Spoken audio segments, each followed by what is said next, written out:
이번에 불안장애가 찾아와서 10년 넘게 다녀온 회사를 그만두고 정신의학과 병동에 입원하여 내 뇌가 망가진 거를 모르고 계속 버티다가 저도 그 시간을 지나봤지만 살고 싶지도 않고 죽고 싶지도 않고 공황장, 불안. 저 같은 경우에는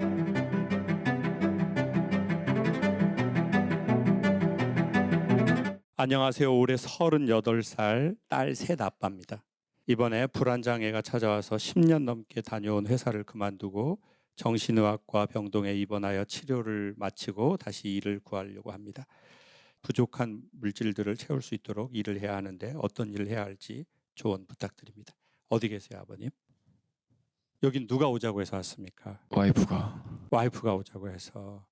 전에서부터 강연을 들은 적이 있으신가요? 온 건 처음이고 와이프 추천으로 언제부터요? 좀 정신적으로 이제 힘들었을 때 와이프가 아, 김창학 교수님 강의 보면은 그 정신적으로 힘든 사람들도 도움이 많이 된다고 해서 도움은 좀 되셨어요? 처음엔 되게 많이 됐는데 제 상태가 아, 의지적으로 할 단계는 아, 지났다고 판단이 돼서 아, 와이프가 이제 입원 상담을 해서 아. 불안장애가 좀 심해져 가지고 옷 입는 것도 못하고 이제 먹는 것도 못하고 퇴원도 제가 선택이 안 돼서 둘째 아이가 "아빠 그냥 밖에서 약만 받아 먹어." 해서 그래서 퇴원했어요. 이 선택조차 안 돼서. 아, 둘째가요?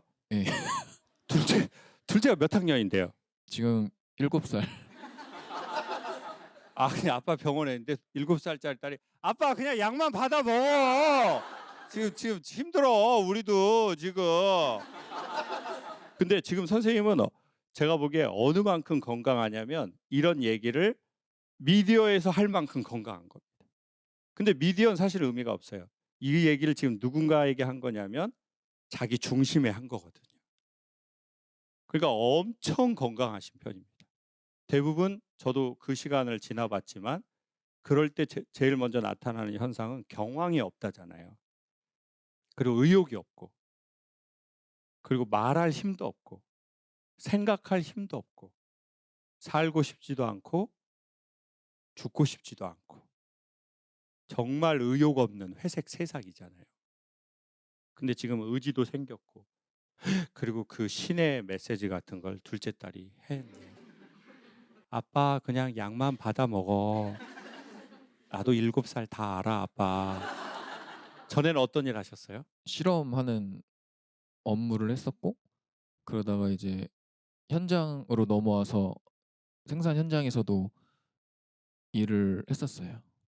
그러다가 이제 좀 스트레스를 많이 받았나 봐요. 그래서 그러면은 업무하면서 나하고 조금 안 맞는 그거가 좀 원인이 된 거네요. 그것도 있고 이제 관계에도 조금 영향이 있었던 것 같아요. 저는 강연을 25년 했잖아요. 근데 너무 좋았거든요. 근데 첫 번째 너무 많이 해서 문제가 생겼고 두 번째 너무 이른 나이에 강의를 한 것 같아요. 그러니까 제가 보기에 지금 생각하면 강의는 좀 무게감이 있으면 좋은데 그 무게감이 가장 좋은 무게감이 시간이라는 무게감인 것 같아요.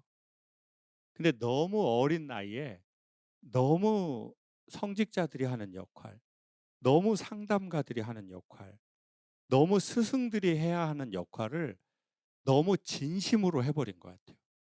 그래서 선생님이 정말 힘들었었다면 그건 둘 중에 하나인데 너무 안 맞는 거를 너무 참고 했거나 아니면 그거를 너무 강한 책임감을 갖고 진실되게 했거나 그 두 가지를 하면 진짜 힘들거든요. 선생님 경우 뭐 같아요? 그 두 가지 다 했던 것 같아요. 제대로 하지 않는 사람은 정신적인 질환을 앓지 않더라고요. 그리고 진심이 아닌 사람은 상처를 잘 받지 않아요. 그러니까 우리가 최근에 너무 상처를 받았다면 그건 우리가 그 대상에게 진심이었다는 뜻이거든요. 여러분 사람은 돈 잃어서 상처받지 않아요. 돈 잃으면 빡치는 거예요. 상처는 진심으로 할 때만 받아요. 근데 선생님이 진심으로 했거나 너무 잘하고 싶었거나 여러 가지가 합쳐지면 이제 더 우리가 힘들죠. 짐 캐리가 그런 얘기를 하더라고요. 우울하다는 것은 지금 당신의 캐릭터를 그만두라는 얘기다. 뭔가 선생님의 그 캐릭터가 있었을 거거든요. 이제는 그 배역을 그만하라는 사인이라는 거예요. 그러면 현실적으로 두 가지를 소개하겠습니다. 1번, 저 같은 경우에는 그래서 뭘 알았냐면 이렇게 강연하는 게 되게 힘든 거라는 걸 몰랐어요. 왜냐면 제가 막 강연을 힘들게 막 해 보이진 않잖아요. 막 웃었다가 하하 하고 뭐 이런 거지 막 힘들게 하진 않잖아요. 그러니까 이게 힘든지를 몰랐어요. 근데 이 2시간, 3시간을 이렇게 가려고 하잖아요. 그러면은 어떻게 해야 되냐면 깊은 물에 들어갈 줄 알아야 돼요. 그러니까 해녀가 깊은 곳에 들어가야 씨알이 굵은 게 있거든요. 제가 해녀 체험을 해 봤는데 15m 이상 가는 15m 전후 가는 사람을 상군이라고 해요. 10m 전후는 중군, 5m 전후는 하군이에요. 저는 그걸 할 때 2m에서 3m 갔는데 똥군이라고 해요. 근데 15m 넘어가는 건 대상군이라고 부르는데 도 전체에 한둘도 잘 안 나오더라고요. 근데 선생님이든 여기에 어떤 사람이든 사람 마음 엄청 깊숙한 곳에 들어가는 사람이 있어요. 왜? 깊숙한 곳에만 씨알 굵은 전복이 나오거든요. 그거를 따는 게 비즈니스, 그거를 따는 게 영업, 그거를 따는 게 치료. 그러니까 숨을 참고 엄청 깊게 사람들 마음에 들어갔죠. 근데 머구리라고 있어요. 이렇게 황동 마스크 끼고 20m 넘게 가는 분들. 거기는 산소가 제대로 공급이 안 되니까 그걸 꼭 하고 나오면 그 다음 날은 하루를 쉬거나 이틀을 쉰대요. 근데 저는 그걸 안 해버린 거예요. 하루에 4번씩 한 거예요, 일단. 그리고 그 다음 날 또 하고. 한 달에 40번씩. 그러니까 숨이 막혔겠죠. 숨이 막히는 게 뭐예요? 공황장애, 불안. 그게 다 우리의 내면에 숨이 안 쉬어질 때 우리가 나타나는 현상이잖아요. 죽을 것 같고 막 아무것도 움직일 수가 없고. 그러니까 이제 호흡이거든요, 제가 보기에. 그래서 육지에 사는 사람도 다 해녀라는 생각이 드는데 그래서 둘 중에 하나예요. 1번, 선생님이 다시 숨을 참아야 될 일을 할 수 있거든요. 그렇다면 중간중간에 어떻게 해야 될까요? 숨 쉬러 올라와야죠. 그러면 그 숨이 뭐냐? 그걸 소개할게요. 숨은 시간이 빨리 가는 게 숨이라고 생각하면 돼요. 어떤 친구하고 얘기했는데 3시간 얘기하는데 시간이 금방 가는 친구가 있죠. 그러면 그게 여러분 숨이에요. 남편하고 둘이 있으면 시간이 빨리 가요, 멈춰 있어요, 뒤로 가요. 뒤로 빨리 가, 뒤로 빨리 가. 백투더 피처. 시간을 뒤로 빨리 돌리는 놈. 아주 그 과학이 사실이야.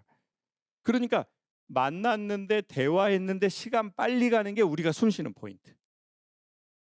내가 이 일을 하는데 시간이 빨리 가고 시간이 너무 왜 이렇게 빨리 가? 이거 해야 될 것 많은데 그게 우리의 숨. 그러니까 선생님의 숨을 알고 있어야 숨을 참을 수 있다. 아니면 두 번째, 상대적으로 숨을 안 참는 일을 찾는다. 이건 나랑 잘 맞네. 그냥 몸이 힘들 뿐이고 피곤하면 쉬면 되고 난 이거 그냥 이렇게 막 숨을 참고 하는 게 아닌데 그런 걸 하셔도 좋고. 근데 이번 기회로 내가 어디에서 숨 쉬고 내 숨구멍이 뭔지는 아는 것은 인간이 너무 중요한 일인 것 같아요. 끝으로 저는 사람은 고래 같다고 생각하는데 여러분 고래는 종이 뭐예요? 그렇죠. 근데 뭐 닮았어요? 생긴 게? 그렇죠. 물고기. 어류 닮았죠? 그리고 또 희한하게 고래는 어디서 살아요? 바다에서 살죠? 그리고 심지어 웬만한 물고기보다 더 깊게 들어갈 수도 있어요. 근데 고래는 어류가 아니라 포유류. 포유류는 뭐 해야 돼요? 숨 쉬어야 돼요. 그러면 바다는 뭐냐? 돈, 바닷물이 없이는 죽거든요. 근데 돈으로만 살 수 없어요. 그거는 물고기는 그렇게 할 수 있어요. 근데 우리는 돈으로만 살 수 없는 뭔가를 갖고 있는 것 같아요, 우리가. 그걸 사람들은 영혼이라고 하는 것 같아요. 영어로 하지 않겠어요. 영혼으로 할게요. 그냥. 영혼. 우리는 휴머노이드가 아니에요. 우리는 영혼을 갖고 있어서 숨을 쉬어야 돼요. 그 숨이 뭐냐? 돈이 안 되는데도 하고 싶은 거. 하면은 시간이 빨리 가고. 이거 돈이 안 되는데도 난 이걸 하고 싶네. 거기에 우리의 영혼에 단서가 있다고 보시면 확실합니다. 그리고 가끔 그렇게 숨을 쉬어야 또 숨을 참을 수 있다는 거죠. 정리하겠습니다. 두 가지입니다. 숨 참는 일을 하면서 숨을 가끔 쉴 것이냐, 아니면 상대적으로 내가 숨을 참지 않아도 될 만한 일을 할 것이냐. 그거를 이번 힘든 일을 겪으면서 아버님이 알게 되신 것 같아요. 아, 내가 어디에선 숨이 막히는구나. 아, 내가 뭐 할 때는 숨이 쉬어지고 더 열심히 일하고 싶고 더 많이 일해도 난 더 잘하고 싶구나. 그게 뭐예요, 아버님? 그런 게 있어요? 자동차를 좋아하긴 하는데 그러면은 페라리 사야 되는데. 근데 자, 좋아한다는 것의 마지막 정의를 소개할게요. 좋아하는 게 있고 좋아 보이는 게 있어요. 여러분 믿기 어려우시겠지만 제가 교수를 7년을 했었어요, 제가. 여대에서.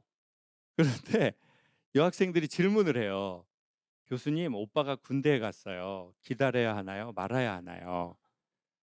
오빠가 군대에 간 건 찬스입니다. 새 오빠를 만날 찬스가 아니라 오빠를 좋아했는지, 오빠가 좋아 보였는지 확인할 기회가 왔습니다. 그랬더니 여학생이 좋아하는 거하고 좋아 보이는 건 무슨 차이예요? 좋아하는 건 대가를 지불하는 거고, 좋아 보이는 건 좋아한다고 생각했지만 대가를 지불하진 않는 거예요. 그러니까 오빠가 군대에 갔으니까 기다림의 대가를 지불할 의지나 감정이 있다면 여학생은 그 오빠를 좋아했던 것 같아요. 그렇지만 오빠를 기다릴 의지도 감정도 없다면 우리 여학생은 오빠를 좋아한 게 아니라 좋아 보였던 거예요. 어떤 것 같아요? 그랬더니 여학생이 좋아 보였던 것 같아요. 그래요, 오빠에게 편지를 씁시다. 어떤 선도 그어지지 않는 하얀 종이 위에 끝이라고 쓰세요. 그리고 좋아 보이는 오빠 만나지 말고 좋아하는 오빠를 만나요. 행복은 누가 나를 좋아해 주는 것에 있는 행복은 1차적 행복이고, 매우 고급진 행복은 내가 대가를 지불할 만큼 가치를 느끼는 게 매우 고급적 행복과 쾌락입니다. 그리고 우리가 사람으로 태어나서 그러한 대상과의 관계를 맺을 수 있다면 우리는 진짜 인간으로 태어나 고급지게 사는 겁니다. 그러니까 이 직장 힘들어 안 힘들어 이런 거는 매우 허술한 단어예요. 힘든데도 하고 싶은 거, 그거를 만나는 게 매우 중요한 거지, 힘드냐 안 힘드냐 이거는 매우 진짜 허술한 표현이에요. 힘듦에도 불구하고 하고 싶은 거. 그러면 현실적으로 다시 돌아와서 내가 차를 좋아하는 건지, 차에 대한 걸, 아니면 좋아 보이는 건지. 좋아 보인다면 취미로 하면 되고, 좋아한다면 우리의 길로 가면 될 것 같아요. 우리가 결혼하기도 쉽지 않고 아이를 낳기도 쉽지 않은 세상입니다. 아이 3명 낳아주시고 길러주셔서 대한민국에 진짜 중요한 일 하신 겁니다. 그리고 아이 하나 기르는데 아프리카는 한 마을 필요하다고 했는데 아이 3명이면 3마을 말고 5마을 필요해요. 근데 그걸 부모가 한다는 거는 진짜 쉽지 않거든요. 그것 자체만으로도 이미 세상에 엄청 큰 일을 하신 겁니다. 미국 영화의 대사하고 마치겠습니다. 오늘은 우리의 남은 인생의 첫날이라는 대사가 있습니다. 영어로 하지 않겠습니다. 소통이 중요하잖아요. 영어가 중요한 게 아니라. 오늘은 뭐라고요? 우리 남은 인생의 첫날이래요. 우리 아버님 전반전 인생 지나갔고 그 시간 진짜 잘 왔고 아내도 힘들었고 애들도 힘들었고 그 모습을 보는 아버님이 무엇보다 많이 힘들으셨을 텐데 전반전 잘 지나오셨고 후반전 강력하게 응원하고 지지하고 싶습니다. 감사합니다.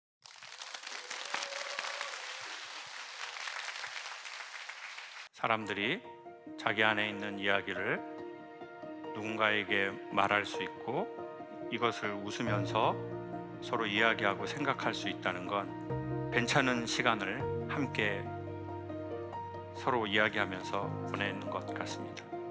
한 번에 구원자가 나타나서 우리의 문제를 완벽하게 해결할 수는 없지만 솔직하게 어느 정도는 이야기하고 함께 생각해보는 시간을 갖는 것은 상당히 괜찮은 것 같습니다.